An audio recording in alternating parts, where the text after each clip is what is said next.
اعوذ بالله من الشیطان الرجیم بسم الله الرحمن الرحیم.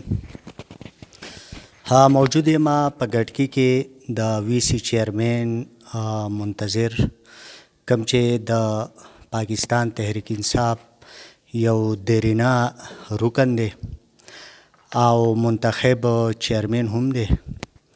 داغه په دیرو کې موجود یو په خي طرف راسوالال دی زیشان کوم چې د وی سی چیرمن منتظر خان وراره دی. په دې چپ طرف راسوالال دی ذبیح الله د کرنٹ ایم این ای جناب گلظفر خان کشر زوی دی. ماشاءالله ډیر زیات ذبیح الله کوم چې د کرنٹ ایم این ای زوی دی ډیر زیات انتهایی قابل فتین هلک دی. پیکنګ پاور د حد درجې لري.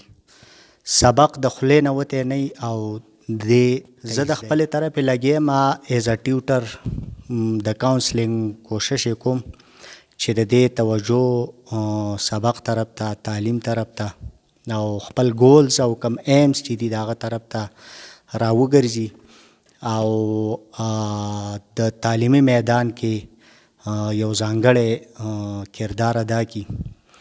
زیشان هم پوهیږي په سبق کې ښه ټیک ټاک تکړه دی چې کوم د دې کریکولم دی د دې کوم کورس دی په هغه کتابونو باندې پوهیږي خو کمزوریانې شته دی. اصل کې زمونږ دا علاقه بیکورډ علاقه ده. تعلیم طرف ته رجحان کم دی. دا وړو سرګرمیانې داسې چې د سکول نه راشي نو بیا سیلف سټډیز او داسې قسم سرګرمیانو کې حصه نه اخلي نو په دې وجه باندې د دیو کیریر ویک او کمزوری پاتې کیږي.